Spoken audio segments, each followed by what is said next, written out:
कैसे हो आप सारे। तो आज हम अपना फॉरेन एक्सचेंज सिस्टम का पार्ट 2 स्टार्ट करने वाले हैं। ठीक है, लास्ट टाइम हमने किया था floating exchange system. Floating exchange system के हमने सारे टॉपिक्स कवर कर लिए थे।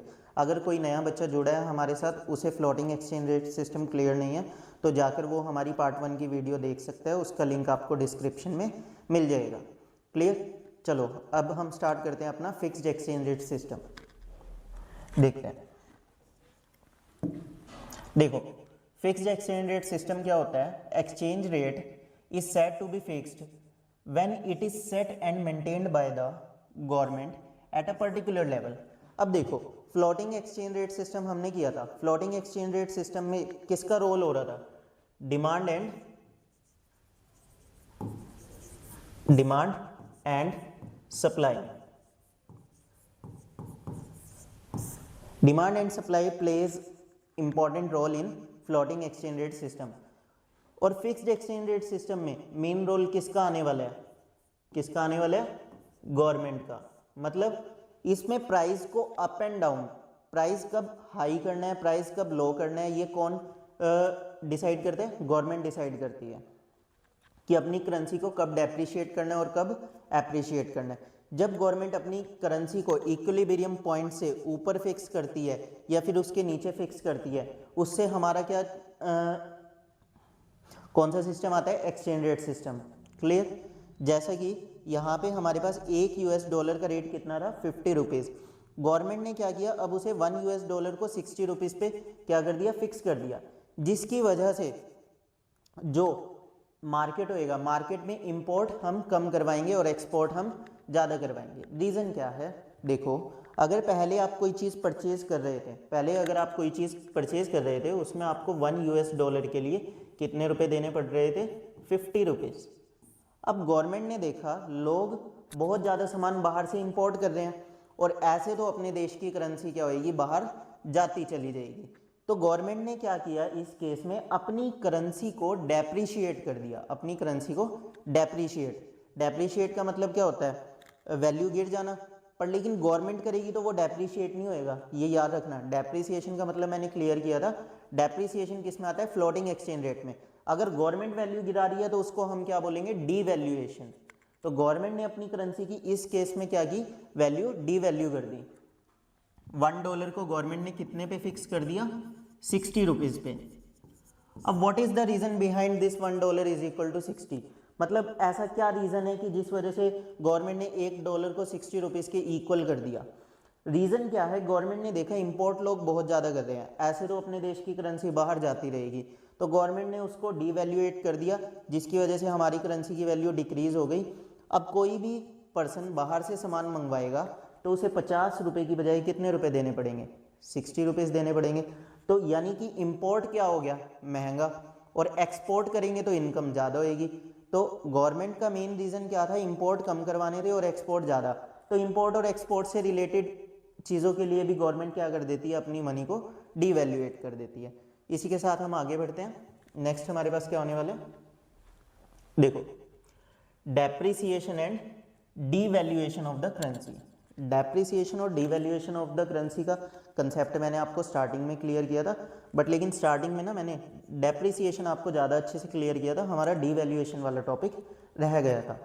फिर भी हम यहाँ पर डिस्कस करते हैं। देखो, depreciation of the domestic currency occurs when the value of the domestic currency reduces in the international market because of the market forces of supply and demand. The government plays no role whatsoever. इसका क्या मतलब हुआ? Government कौन है? हम government को नहीं जानते। गवर्नमेंट ने किसी तरीके का कोई रोल प्ले नहीं करना है, चाहे रेट जो है वो अप जाए या फिर रेट डाउन चला जाए, गवर्नमेंट का इसमें कोई लेना देना नहीं होता। डेप्रिसिएशन ऑफ करेंसी क्यों होती है? मार्केट की वजह से। मार्केट में डिमांड एंड सप्लाई की वजह से जो करेंसी होती है वो क्या होती है? डेप्रिशिएट।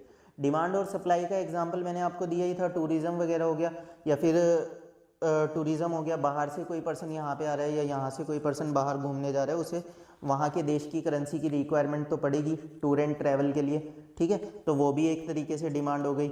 और डेप्रिसिएशन में मैंने आपको क्या समझाया था देखो वैल्यू कैसे कम ज़्यादा होती है, यूएस डॉलर है, अगर यूएस डॉलर की डिमांड मार्केट में बहुत ज़्यादा है, ठीक है, इंडियंस जो हैं वो यूएस डॉलर को बाई करी जा रहे हैं, बाई करे जा रहे हैं, बाई करे जा रहे हैं, तो यूएस डॉलर एक समय पे थोड़ा कम भी तो होएगा, उसका लेवल कम भी तो होएगा।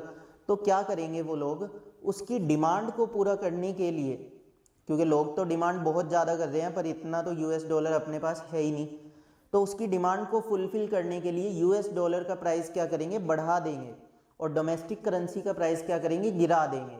जब डोमेस्टिक करेंसी का प्राइस गिर जाएगा तो 1 यूएस डॉलर जो आपको 50 रुपीज़ का मिल रहा था, तो यहाँ से अपनी करेंसी डेप्रीशिएट होगी, तो डेप्रीशिएट होने का मतलब 1 डॉलर अब हमें कितने का मिलेगा, 60 रुपीज़ का। तो यानी कि डॉलर का रेट क्या हो गया, महंगा हो गया, जिस वजह से अब लोग डॉलर को कम बाय करेंगे, डॉलर को कम बाय करेंगे, होगी डिमांड स्टेबल, ठीक है। ये किस वजह से हुआ, डिमांड और सप्लाई की वजह से। बट लेकिन डीवैल्यूएशन, डीवैल्यूएशन में कौन रोल प्ले करता है, डीवैल्यूएशन में deliberately reduced by the government, government का इंपॉर्टेंट रोल होता है।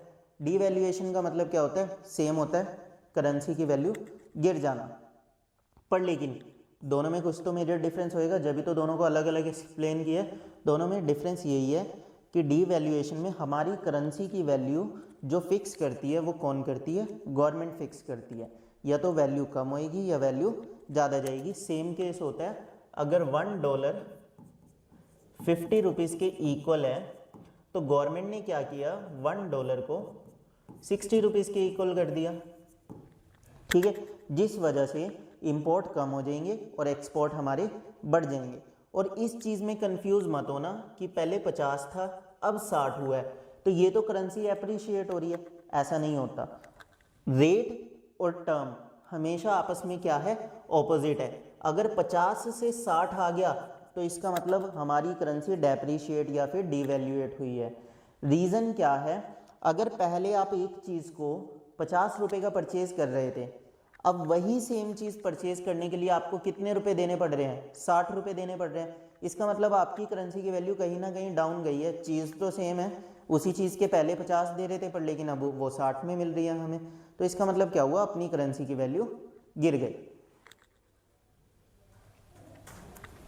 Exchange rate is set lower than the equilibrium rate of exchange, यानी कि इस केस में गवर्नमेंट जो है वो इक्विलिब्रियम पॉइंट से नीचे की तरफ रेट क्या कर रही है, सेट कर रही है। पहले अगर 1 यूएस डॉलर 50 के इक्वल था, अब गवर्नमेंट ने 1 यूएस डॉलर किसके इक्वल कर दिया, 40 के।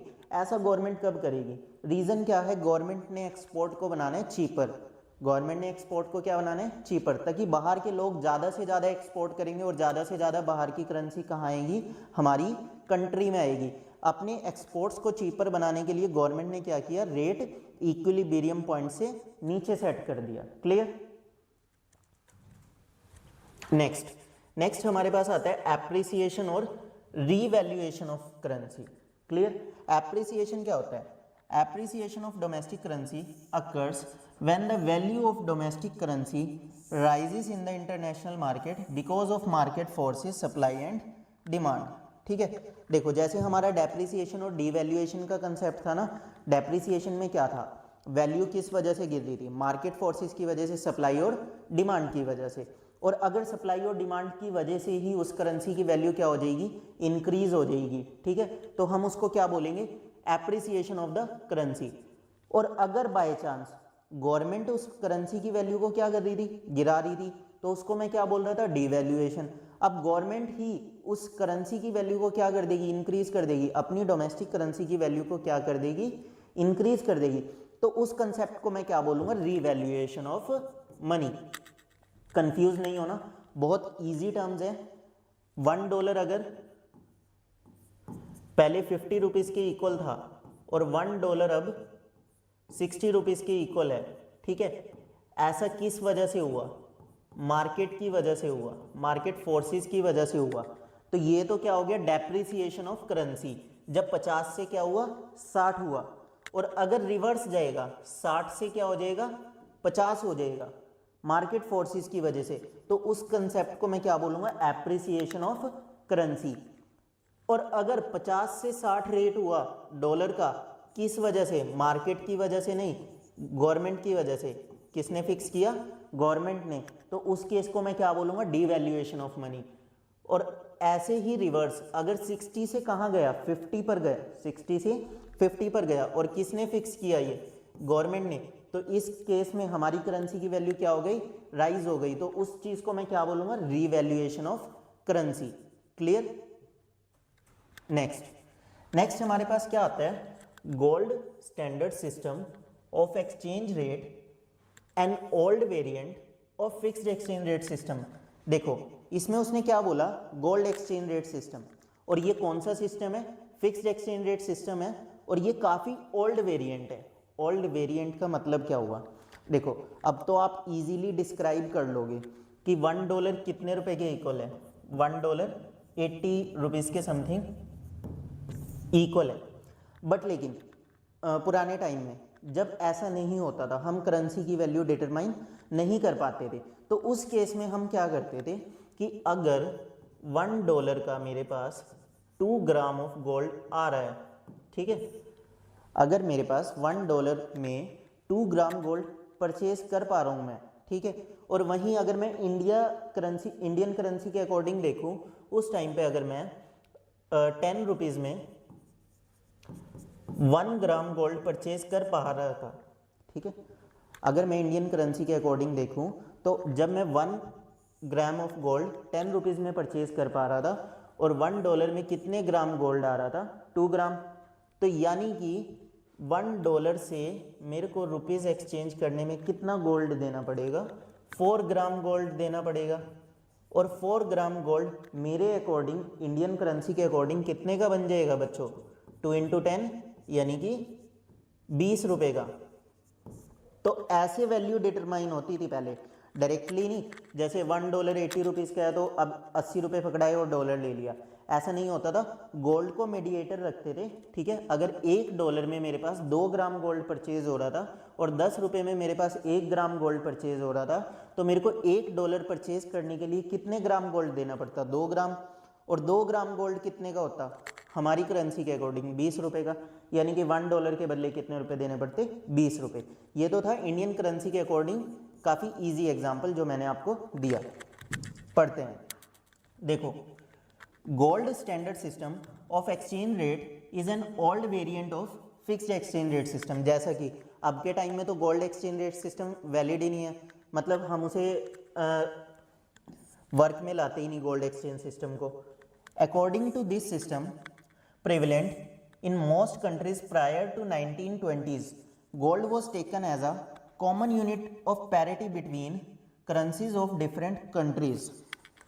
देखो यहाँ पर एक टर्म है यूनिट ऑफ पैरिटी और कॉमन, यानी कि 1920s के टाइम पर डिफरेंट कंट्रीज क्या करती थी? गोल्ड को एज अ कॉमन यूनिट रखती थी, रिलेशनशिप बताने के लिए दूसरी करेंसीज में कि इस करेंसी के बदले मेरे को ये कितनी करेंसी देनी पड़ेगी, डॉलर के बदले मेरे को कितने यूरोस पे करने पड़ेंगे, ठीक है।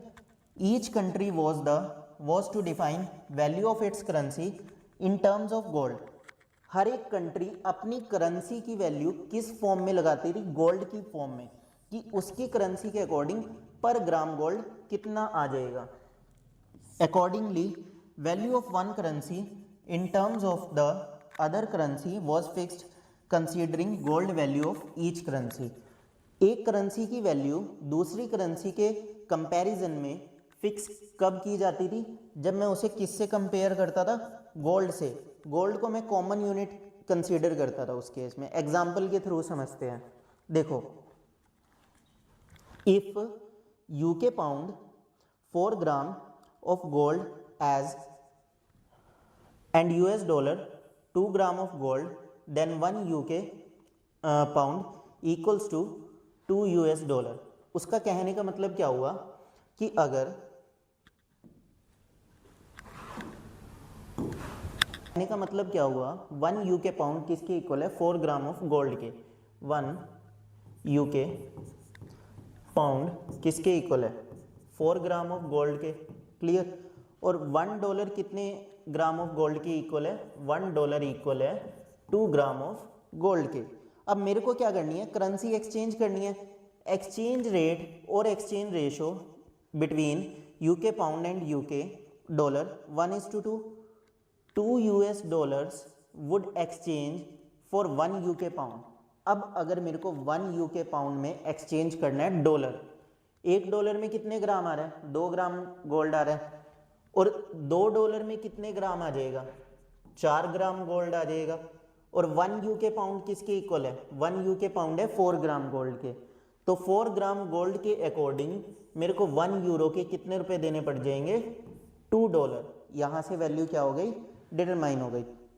अगर मैं आपको इंडियन करेंसी के अकॉर्डिंग इसका छोटा सा एग्जांपल दूं तो देखो, अगर उस टाइम पे 1 डॉलर में 1 ग्राम गोल्ड परचेज हो रहा था और 10 रुपीज़ में, यहाँ पर सॉरी 2 ग्राम ले लेते हैं, 2 ग्राम गोल्ड परचेज हो रहा था और उस टाइम 10 रुपीज़ में 1 ग्राम गोल्ड परचेज हो रहा था।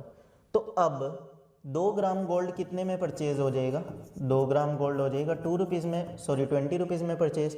तो 1 डॉलर के अकॉर्डिंग मुझे उस टाइम कितने रुपीज़ देने पड़ते, 20 रुपीज़। क्लियर।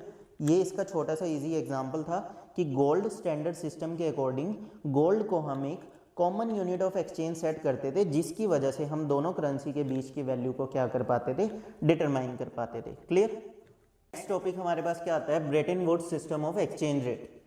अब ये ब्रेटन वुड्स सिस्टम क्या था, देखो ब्रेटन वुड्स किसी पर्सन का नाम नहीं है, ब्रेटन वुड्स एक अमेरिका की जगह है, उसका नाम है। कुछ समय पहले वहाँ पर बैठकर एक मीटिंग हुई, कुछ समय पहले नहीं, 90s की बात है ये, 90s में वहाँ पर बैठकर एक मीटिंग हुई। उस मीटिंग में क्या डिसाइड हुआ, उस मीटिंग में ये डिसाइड हुआ कि जितनी भी करेंसीज होंगी सारी करेंसीज को हम डॉलर में मेजर करेंगे। किस में मेजर करेंगे, डॉलर में। और डॉलर की वैल्यू कैसे डिटरमाइन करेंगे, गोल्ड के बेसिस पर।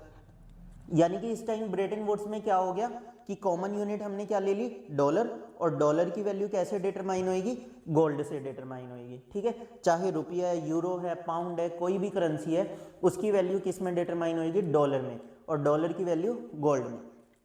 देखो Bretton Woods system, it was a fixed system of exchange allowed some adjustments, so it was called adjustable peg system of exchange rate. According to this system, different currencies were pegged to one currency, that is US dollar.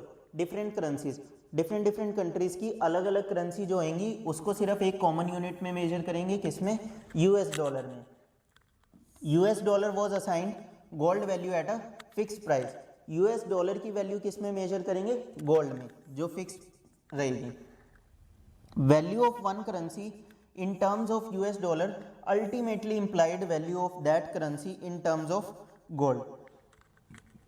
Value of one currency in terms of US dollar ultimately implied value of that currency in terms of gold. यानी कि directly हम किसी भी currency को gold में convert नहीं कर सकते, पहले हमें यूएस में करना पड़ेगा, यूएस डॉलर में करना पड़ेगा, then US dollar to gold में कन्वर्जन होगी।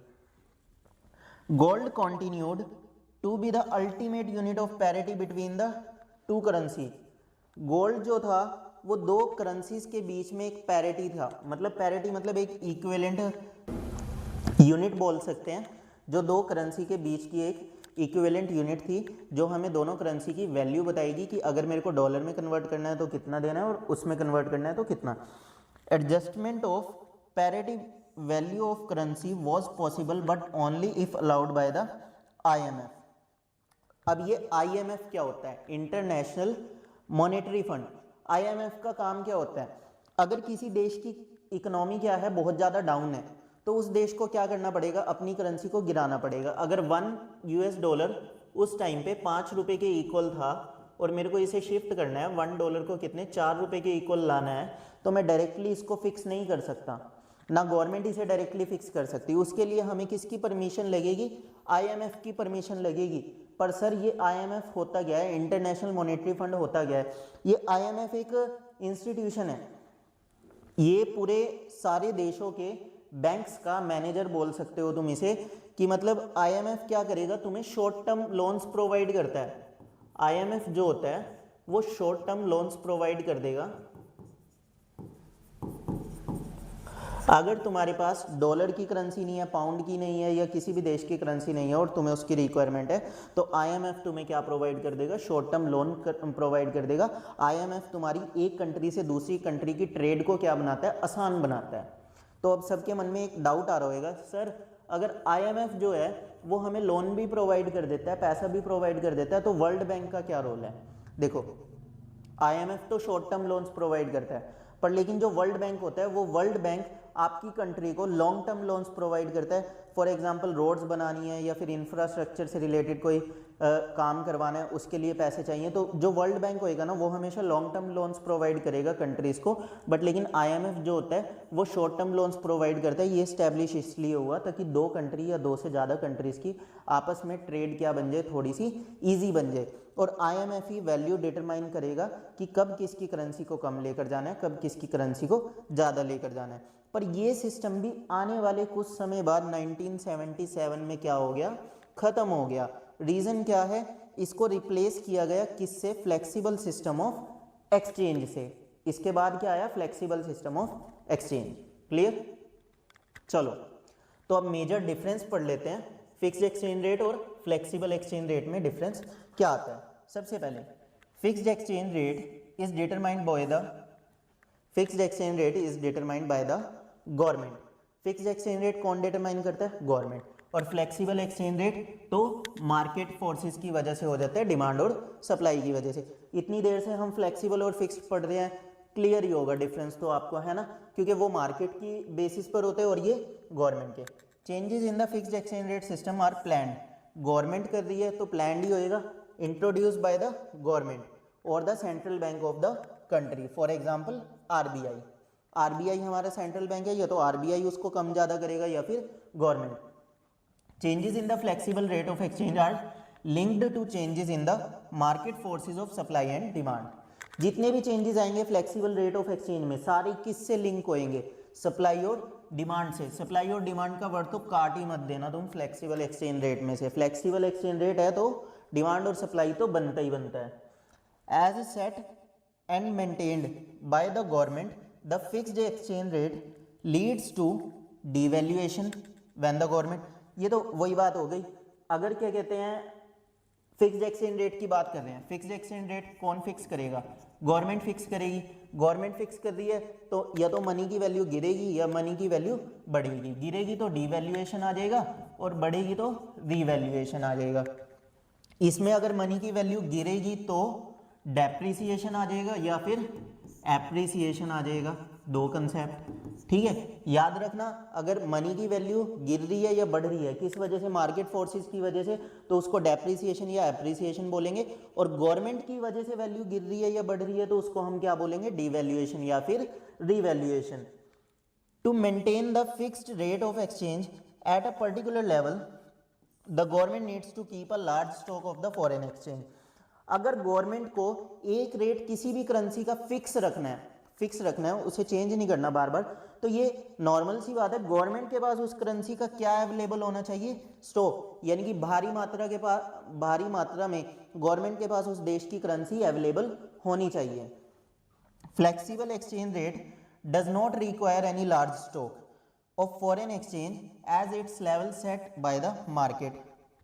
मतलब फ्लेक्सिबल को तो फिक्स कर ही नहीं सकते, फिक्स कर देंगे तो फ्लेक्सिबल नाम क्यों आएगा? तो फ्लेक्सिबल में तो हमें स्टॉक की जरूरत पड़ती ही नहीं है कि दूसरी कंट्री की करेंसी हमारे पास भारी मात्रा में अवेलेबल होनी चाहिए। इसका चेंज किसके थ्रू आता है? मार्केट की वजह से आता है, सप्लाई और डिमांड की वजह से। नेक्स्ट हमारे पास क्या आता है? Degree of speculation is very low in the system of fixed exchange system. Its arises only when people expect some changes in the government policy. Speculation का कोई मतलब नहीं है, ठीक है, किसी भी तरीके की स्पेकुलेशन इसमें नहीं हो पाएगी। ये सिर्फ जब ही चेंज हो सकती है अगर गवर्नमेंट कोई पॉलिसी, मतलब ये सिचुएशन जब ही अराइज हो सकती है अगर गवर्नमेंट की पॉलिसी से कोई सेटिस्फाई नहीं है। Degree of speculation is very high, इसमें तो स्पेकुलेशन के चांसेस ज़्यादा होते हैं। रीज़न क्या है? ये मार्केट फोर्सेस की वजह से हो रही है, डिमांड और सप्लाई की वजह से। Clear? Next, managed floating exchange rate system. Managed floating exchange rate system क्या आता है? देखो, फ्लोटिंग एक्सचेंज रेट सिस्टम क्या होता है? फ्लोटिंग एक्सचेंज रेट सिस्टम तो वही होता है जिसमें मतलब डिमांड और सप्लाई की वजह से रेट्स क्या होते रहते हैं? चेंज होते रहते हैं। बट लेकिन अब इसको कौन करेगा मैनेज? अब इसको मैनेज करना है, मतलब थोड़ा लिमिट में लाना है, अब अपनी मर्जी से नहीं चलेगा ये सिस्टम। तो इसको मैनेज कौन करेगा? सबसे पहले मैनेज इसको करती है गवर्नमेंट। अब अगर गवर्नमेंट का इंटरफेयर हो गया इस मार्केट में तो ये फ्लोटिंग तो बची ही नहीं, फिक्स्ड हो जानी चाहिए। तो इस वजह से हम इसको क्या बोलते हैं, managed floating may be called as a mixture of both, flexible भी होता है और फिक्स्ड भी। इस वजह से मैं इसको और क्या बोल सकता हूँ, ये फ्लेक्सिबल और फिक्स्ड मार्केट का दोनों का मिक्सचर होता है। रीज़न क्या होता है, कई बार सिचुएशन ऐसी अराइज आ जाती है कि बहुत ज़्यादा अप एंड डाउन हो रहे हैं करेंसी में, और बहुत ज़्यादा अप एंड डाउन होने की वजह से इन्वेस्टर सही से इन्वेस्ट नहीं कर पा रहे हैं, रिस्क इन्वेस्टमेंट नहीं कर पा रहे हैं, या किसी भी तरीके से ट्रेड आगे नहीं बढ़ पा रही है। तो इस वजह से गवर्नमेंट को क्या करना पड़ता है, बीच में थोड़ा सा इंटरफेयर करना पड़ता है, और जैसे ही गवर्नमेंट इंटरफेयर करती है तो उसको हम क्या बोलते हैं, मैनेज फ्लोटिंग एक्सचेंज रेट, या फिर mixture of floating and fixed exchange rate. Clear? Next देखो मेरिट्स क्या होती हैं फिक्स्ड एक्सचेंज रेट सिस्टम की। फिक्स्ड एक्सचेंज रेट सिस्टम की एडवांटेजेस क्या होती हैं? First point, market stability and mobility of capital. सबसे पहले अगर रेट ऑफ सिस्टम क्या रहेगा, फिक्स रहेगा, किसी भी तरीके के अप एंड डाउन नहीं होंगे, फिक्स रहेंगे, तो इससे क्या बनी रहेगी, मार्केट में स्टेबिलिटी बनी रहेगी, और रिस्क के जितने भी एलिमेंट होंगे वो सारे क्या हो जाएंगे, एलिमिनेट हो जाएंगे। हर तरीके से रिस्क क्या हो जाएगा, खत्म हो जाएगा। ग्रोथ ऑफ इंटरनेशनल ट्रेड, अगर वैल्यू क्या रहेगी, फिक्स रहेगी, फ्लक्चुएशंस नहीं आएगी, इससे जो हमारी इंटरनेशनल ट्रेड होएगी वो और ज़्यादा ग्रो करेगी, मतलब लोग ज़्यादा से ज़्यादा इंटरनेशनल ट्रेड करना पसंद करेंगे, क्योंकि फ्लक्चुएशंस तो हो नहीं रही हैं, फ्लक्चुएशंस की वजह से रिस्क के चांसेस क्या हो रहे हैं, कम हो रहे हैं। Fixed exchange rate and stability of price level offers an hospitable environment for the growth of international trade. The traders can explore international market for their products almost with asserted returns involving the minimum possible risk. Fluctuations तो बहुत ज़्यादा up भी हो सकती है, बहुत ज़्यादा down भी हो सकती है, तो उसमें जो रिस्क होता है वो मैक्सिमम होता है और अनएक्सपेक्टेड रिस्क होता है। तो फिक्स्ड एक्सचेंज रेट सिस्टम में तो आपको मिनिमम रिस्क मिलेगा, जिसकी वजह से आप इजीली इंटरनेशनल ट्रेड कर सकते हो। Next, stable macro economic policies. Fixed exchange rate system, अगर हमारा एक्सचेंज रेट सिस्टम क्या रहेगा, बिल्कुल फिक्स रहेगा, तो उसकी वजह से हम अपनी मैक्रो इकोनॉमिक्स पॉलिसी भी बना सकते हैं, और वो भी हमारी क्या रहेंगी, स्टेबल रहेंगी। मैक्रो इकोनॉमिक्स पॉलिसी कौन सी पॉलिसीज़ होती हैं, जैसे फिस्कल पॉलिसी होगी, फिस्कल पॉलिसी पता है ना, फाइनेंशियल ईयर की पॉलिसी होती है, बजटरी प्लान होता है जो बैलेंस ऑफ पेमेंट के लिए बनाया जाता है कि हमारा बजट कितना होएगा, एक्सपेंडिचर कितना होएगा, वो सारा हमारा फिस्कल पॉलिसी के अंडर आता है। नेक्स्ट, अब गवर्नमेंट इसमें दखल अंदाजी कर रही है या फिक्स्ड एक्सचेंज रेट सिस्टम है, तो सारा रोल किसका है, गवर्नमेंट का। तो गवर्नमेंट इसमें क्या करती है, डीवैल्यूएशन करती है। डीवैल्यूएशन सर मेरिट्स में क्यों आ रहा है, डीमेरिट्स में क्यों नहीं आ रहा है, क्योंकि डीवैल्यूएशन की वजह से तो हमारी करेंसी की वैल्यू डाउन जाएगी। ये मेरिट्स में इसलिए आ रहा है, डीवैल्यूएशन की वजह से अगर हमारी करेंसी डाउन चली जाएगी तो हमारे जो एक्सपोर्ट हो जाएंगे वो चीपर हो जाएंगे। रीज़न क्या है, यूएस वाले सोचेंगे कि इंडिया से जो सामान आ रहा है वो सस्ता आ रहा है, तो वो और ज़्यादा एक्सपोर्ट करेंगे, वो ज़्यादा से ज़्यादा सामान अपने पास मंगवाएंगे। तो जब वो सामान अपने पास मंगवा रहे हैं तो हमारी पेमेंट भी किस में करेंगे, डॉलर्स में करेंगे, तो हमारे पास क्या बढ़ेगा, फॉरेन एक्सचेंज बढ़ेगा, फॉरेन एक्सचेंज रेट हमारे पास आएगा। तो इस वजह से डीवैल्यूएशन हमारा किस में आ रहा है, मेरिट्स में आ रहा है। नेक्स्ट मेरिट हमारे पास क्या आती है, inflation. A check on inflation क्या होता है, fixed exchange rate keeps the government under the pressure to check inflation. मतलब जो फिक्स्ड एक्सचेंज रेट सिस्टम होगा वो गवर्नमेंट को हमेशा किस चीज़ में रखेगा, प्रेशर में रखेगा, ताकि किसी भी चीज़ का प्राइस बार बार बढ़ता ही ना जाए। अगर बढ़ता ही जाएगा प्राइस, तो क्या हो जाएगा, डिमांड में कमी आ जाएगी। रीज़न क्या है, अगर फॉरेन एक्सचेंज का प्राइस बढ़ता जाएगा तो हमारे एक्सपोर्ट क्या होने लगेंगे, कम होने लगेंगे। तो यूएस वाले लोग भी सोचेंगे ये सामान तो बहुत महंगा मिल रहा है, तो हम यहाँ से परचेज नहीं करते, तो एक्सपोर्ट हमारे नहीं हो पाएंगे। तो इस वजह से इन्फ्लेशन को कंट्रोल भी गवर्नमेंट को करना पड़ता है under the fixed exchange rate system. Clear? Now we will discuss demerits. Demerits क्या होती हैं, सबसे पहले रिजर्व फॉर द फॉरेक्स। अगर मेरे को बाहर ट्रेड करनी है, किसी भी प्रकार की किसी भी कंट्री में ट्रेड करनी है, तो मेरे पास फॉरेक्स का क्या होना चाहिए, रिजर्व होना चाहिए। यानी कि सेंट्रल बैंक या फिर गवर्नमेंट के पास फॉरेन करेंसी पड़ी होगी तभी वो ट्रेड कर पाएगी। अगर यूएस डॉलर है तभी वो यूएस से इंपोर्ट करवा सकते हैं या यूएस से कोई चीज़ मंगवा सकते हैं। Clear? Inefficient allocation of resources. दूसरा, फिक्स्ड एक्सचेंज रेट सिस्टम के अकॉर्डिंग जो हमारे रिसोर्सेज होते हैं ना, उसका हम प्रॉपर तरीके से यूज़ नहीं कर पाते। कैसे? Exchange rate fixed by the government often deviates from the equilibrium exchange rate in a free market economy. To that extent allocation of resources may not be efficient. यानी कि फ्रीली तो move कर ही नहीं पाएंगे ना रिसोर्सेज, डिमांड और supply तो आ ही नहीं रही है। तो इसका मतलब क्या हुआ? फिक्स्ड एक्सचेंज रेट सिस्टम की वजह से जो हमारे रिसोर्सेज हैं एलोकेट हो रहे हैं, उनका प्रॉपर सही तरीके से इस्तेमाल हम नहीं कर पाएंगे। Small size of forex market. Fixed exchange rate system के अंडर जो हमारी मार्केट होएगी वो भी लिमिटेड ही होएगी, वो स्मॉल साइज में होएगी, क्योंकि वो होल मार्केट नहीं है, उसमें डिमांड और सप्लाई नहीं चल रही। When the rate of exchange is fixed, foreign exchange does not emerge as a trading commodity. ये ट्रेडिंग कॉमोडिटी से तो इमर्ज होएगी नहीं, जब फिक्स होगी हम इसमें किसी भी प्रकार की सही तरीके से हाई लेवल पर ट्रेडिंग नहीं कर सकते। Accordingly size of the forex market remain small, this acts as a hurdle global economic growth, जिसकी वजह से हम इकोनॉमिकली ग्रोथ हमारी पॉसिबल नहीं हो पाएगी अगर रेट ऑफ सिस्टम हमारा क्या रहेगा? फिक्स रहेगा। जब ही उसके बाद हम क्या लेकर आए थे? फ्लोटिंग एक्सचेंज रेट सिस्टम लेकर आए थे। Discourage the venture capital. अगर एक्सचेंज रेट क्या रहेगा? फिक्स रहेगा, तो जो इन्वेस्टर्स होंगे ना, वो ज़्यादा से ज़्यादा मनी इसमें इन्वेस्ट नहीं कर पाएंगे। रीज़न क्या रहेगा? International money market foreign exchange fails to develop as a commodity of trade. ठीक है, फॉरेन एक्सचेंज क्या हो जाएगा? इस समय पूरे तरीके से फेल हो जाएगा, वो किसी भी तरीके की कॉमोडिटी ऑफ ट्रेड नहीं करने दे पाएगा। रीज़न क्या है? ये किसके अंडर आ रहा है? फिक्स्ड एक्सचेंज मार्केट के अंडर आ रहा है। क्लियर? नेक्स्ट बस क्या आता है? Merits and demerits of the flexible exchange rate. सबसे पहले मेरिट्स आती हैं। देखो, large reserves of the forex not required, मतलब ये एक काफ़ी बड़ी मार्केट होएगी, यहाँ पर रिजर्व होने कंपलसरी नहीं है। फिक्स्ड एक्सचेंज रेट सिस्टम में तो हमें रिजर्व चाहिए थे, ठीक है, पर यहाँ पर हमें किसी भी तरीके के रिजर्व रिक्वायर्ड नहीं होते। Flexible system of exchange rate does not require large reserves of foreign exchange with the government. Market forces of supply and demand automatically drive the rate of exchange to the point of equilibrium. Market forces जो होती हैं वो easily determine कर लेती हैं अपने rates, government का किसी भी प्रकार का कोई इंटरफेयर तो होता नहीं, तो इस वजह से हमें रिजर्व की रिक्वायरमेंट नहीं होती। उसमें एफिशिएंटली नहीं था, इसमें सारे रिसोर्सेज जितने भी होने वाले हैं वो एफिशिएंटली होने वाले हैं। रीज़न क्या है? ये काफ़ी बड़ी मार्केट होने वाली है। ठीक है, फ्लेक्सिबल एक्सचेंज रेट मार्केट कौन सी होती है? जो काफ़ी बड़ी मार्केट होती है और यहाँ पर डिमांड और सप्लाई का पूरा इम्पैक्ट पड़ता है।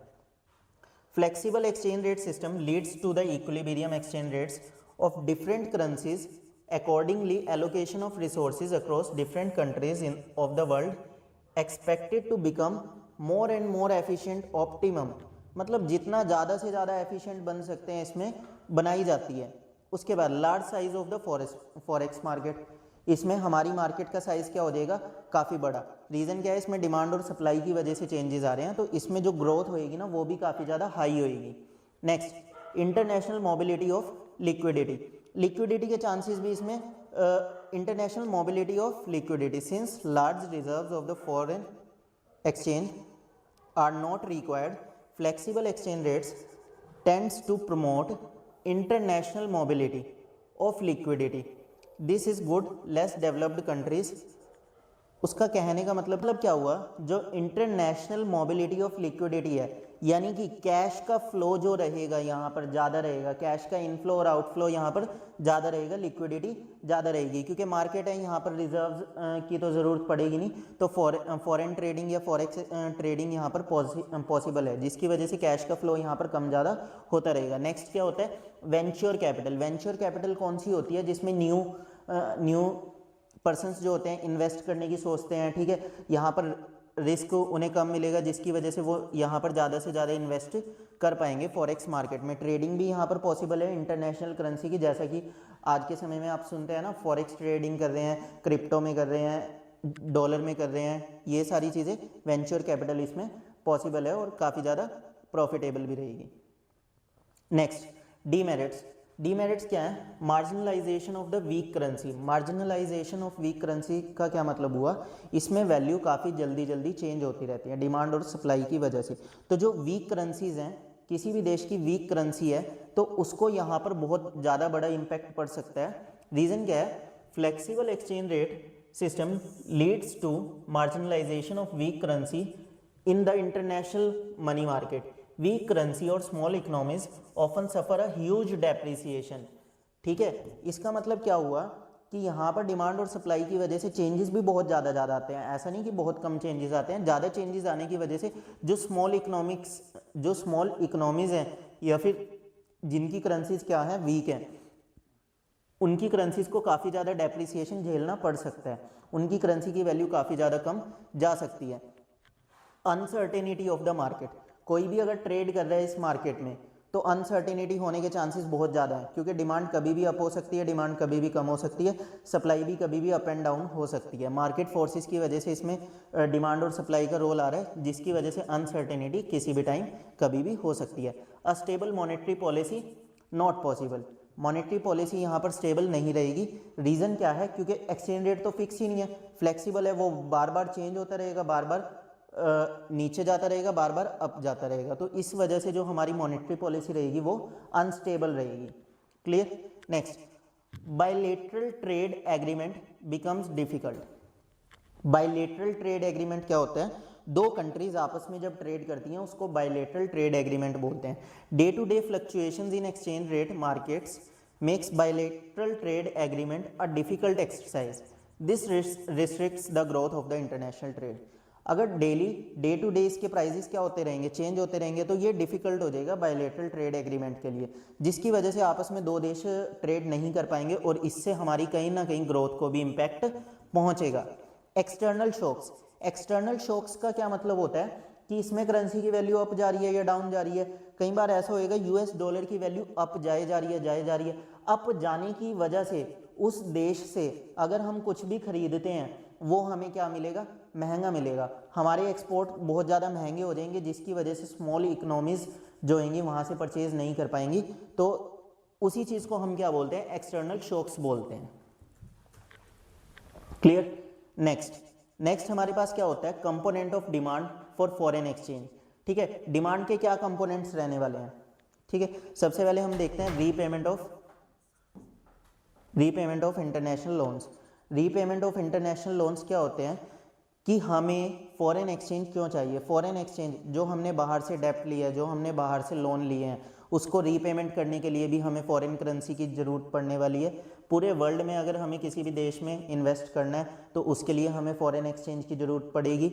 इम्पोर्ट, किसी और देश से हमें सामान मंगवाना है तो उस देश की करेंसी में हमें पेमेंट करनी पड़ेगी, उसके लिए हमें फॉरेन एक्सचेंज की डिमांड पड़ेगी।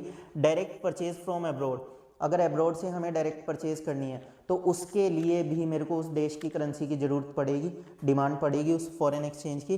ग्रांट्स एंड डोनेशन, किसी भी प्रकार का ग्रांट या डोनेशन देना है तो सेम फॉर्म में ही दे पाऊंगा ना, ऐसा तो नहीं है यूएस को डॉलर्स में मनी चाहिए और मैं इंडियन रुपी में उसे डोनेशन दे रहा हूँ तो उसकी करेंसी में ही डोनेशन देनी पड़ेगी। तो उसके लिए भी मेरे को किसकी ज़रूरत पड़ेगी? फॉरेन एक्सचेंज की ज़रूरत पड़ेगी। नेक्स्ट पॉइंट मेरे पास क्या आता है? Payment of incomes. Demand for the foreign exchange in the domestic economy also arises for the payment of factor income like rent, interest, profit, dividend और wages। अगर मैं किसी और देश में जाकर अपनी कंपनी लगाता हूँ, मैन्युफैक्चरिंग करता हूँ या कुछ भी करता हूँ वहाँ पर जाकर, तो रेंट पर कोई जगह ले रहा हूँ, इंटरेस्ट पे करना है, रेंट पे करना है, प्रॉफिट का हिस्सा देना है, वेजेस देनी है, सैलरी देनी है, तो यूएस में जाऊंगा तो डॉलर में ही खर्चा करना पड़ेगा, रुपीज़ में तो मैं वहाँ की मार्केट में खर्चा नहीं कर सकता ना। तो वहाँ की पेमेंट करने के लिए भी मेरे को क्या फॉरेक्स की ज़रूरत पड़ने वाली है। स्पेक्युलेटिव ट्रेडिंग, स्पेक्युलेटिव ट्रेडिंग क्या होती है? Foreign exchange particularly in terms of strong currencies like US dollar is demanded by the people for purpose of speculative trading. Often more foreign exchange is held when the exchange rate is low and vice versa. यानी कि speculative trading जो हम forex trading करते हैं उसके लिए भी हमें किसकी ज़रूरत पड़ने वाली है? फॉरेन एक्सचेंज की ज़रूरत पड़ने वाली है जो हम फॉरेक्स ट्रेडिंग करते हैं। तो नेक्स्ट टॉपिक हमारे पास क्या आता है? Component of supply of foreign exchange यानी कि सप्लाई के क्या कंपोनेंट होने वाले हैं फॉरेन एक्सचेंज में, मतलब हमें क्यों ज़रूरत पड़ने वाली है। रीज़न क्या है, सबसे पहले तो एक्सपोर्ट्स के लिए, अगर हमें एक्सपोर्ट करने हैं तो उसके लिए भी फॉरेन एक्सचेंज की सप्लाई की ज़रूरत आपको पड़ने वाली है। Then investment from the rest of the world, इस टाइम हम नहीं इन्वेस्ट कर रहे हैं बाहर, बाहर वाले यहाँ पर इन्वेस्ट करेंगे, बाहर वाले अगर यहाँ पर इन्वेस्ट करेंगे तो उस केस में भी हमें फॉरेन एक्सचेंज की सप्लाई उनको देनी पड़ेगी।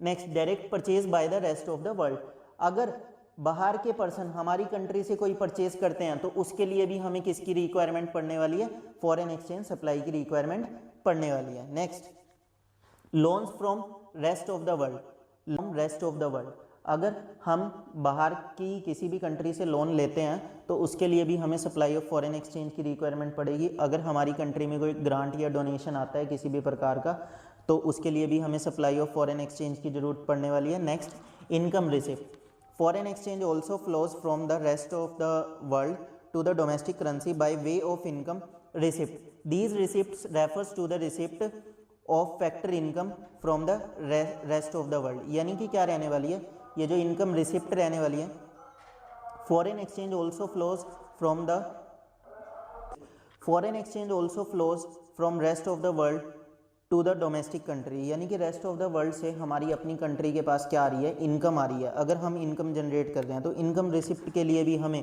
किसकी ज़रूरत पड़ने वाली है, सप्लाई ऑफ फॉरेन एक्सचेंज की। नेक्स्ट हमारे पास क्या आता है, foreign exchange market. Foreign exchange market देखो दो, foreign exchange market refers to the market for national currencies of different countries.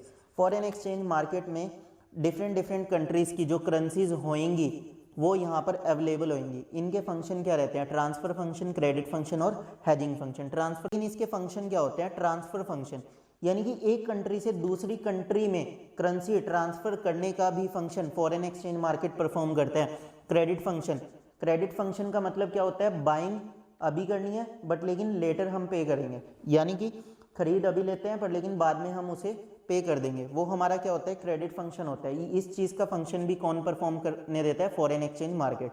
Hedging function, hedging function क्या होता है, फ्यूचर लॉस से बचाना, फ्यूचर लॉस से बचाना, यानी कि इस मार्केट में हम क्या करते हैं, हम किसी भी कमोडिटी की वैल्यू अब फिक्स कर लेते हैं पर आने वाले समय में हम उसकी पेमेंट आज के रेट के हिसाब से कर देंगे, आने वाले समय में चाहे उसका रेट बढ़ क्यों ना जाए। तो हैजिंग फंक्शन भी हमें यहाँ पर परफॉर्म करने के लिए मिलता है। नेक्स्ट हमारे पास क्या आएगा, देखो operation of foreign exchange market. Operation of foreign exchange market कौन ऑपरेट करता है, दो तरीके के मार्केट होते हैं, या तो स्पॉट मार्केट या फॉरवर्ड मार्केट। स्पॉट मार्केट कौन सी होती है, स्पॉट मार्केट होती है जो करंट सिचुएशंस पर बेस्ड होती है। Spot market of foreign exchange is that market which handles only a spot transaction. Spot transaction का मतलब क्या होगा, करंट ट्रांजैक्शन, अभी के अभी ट्रांजैक्शन हुई है, पेमेंट भी अभी के अभी हो जाएगी, ठीक है। प्रिंसिपल क्या रहते हैं इसके, इन terms of period of transaction spot market is of daily nature, it does not trade in future, यानी कि ये फ्यूचर में ट्रेड नहीं करेगी, ये डेली बेसिस पे ट्रेड करेगी। अगर कोई चीज़ आज परचेज की है तो पेमेंट भी आज के आज ही हो जाएगी। The rate of exchange which of the determined in the spot market is known as a spot rate of exchange. जो स्पॉट मार्केट में मैं रेट डिसाइड करता हूँ या जो भी रेट मैं पे करता हूँ उस रेट को मैं क्या बोलता हूँ, स्पॉट रेट बोलता हूँ। The spot rate of exchange for current rate of exchange, spot rate को और क्या बोल सकते हैं हम, करेंट रेट भी बोल सकते हैं। रीजन क्या है, आज के आज परचेज कर रहे हैं और पेमेंट भी आज के आज कर रहे हैं। नेक्स्ट हमारे पास क्या आता है, फॉरवर्ड मार्केट। फॉरवर्ड मार्केट को हम फ्यूचर बेस्ड मार्केट भी बोलते हैं। फ्यूचर बेस्ड मार्केट क्या होती है, कॉन्ट्रैक्ट तो मैं आज साइन कर रहा हूँ पर लेकिन उसे मटेरियलाइज्ड बाद में कर रहा हूँ। Forward market of foreign exchange is that market which handles such transaction of foreign exchange that are meant for future delivery. Such transactions are signed today but are to materialized some future date. some future date में materialize हो रही है, यानी कि हम agreement तो आज sign कर लेंगे, परचेज का ऑर्डर भी आज दे देंगे पर पेमेंट हम फ्यूचर में पे करेंगे। फॉर एग्जाम्पल, अगर मैंने 10 बैग्स ऑफ सीमेंट का ऑर्डर दिया, 10 बैग सीमेंट के ऑर्डर दिए और एक बैग कितने का हुआ, 300 रुपये का हुआ, 3000 की वैल्यू आज मैंने डिटरमाइन कर ली। आने वाले समय में उसका रेट 350 हो जाए तब भी मेरे को 300 के हिसाब से देना है, या 250 हो जाएगा तब भी मुझे 300 के हिसाब से देना है। रीज़न क्या है, फॉरवर्ड मार्केट के अकॉर्डिंग मटेरियलाइज तो बाद में कर रहा हूँ, पेमेंट तो डिसाइड हो चुकी है ना, वो मैं फ्यूचर के अकॉर्डिंग नहीं करूँगा, जो मैंने आज डिसाइड की है उसके अकॉर्डिंग मैं पेमेंट करूँगा। Clear? It only caters to forward transaction, it does not deal with spot transaction. इसमें ऑन द स्पॉट पेमेंट नहीं होगी और इसको हम स्पॉट ट्रांजैक्शन भी नहीं बोलेंगे।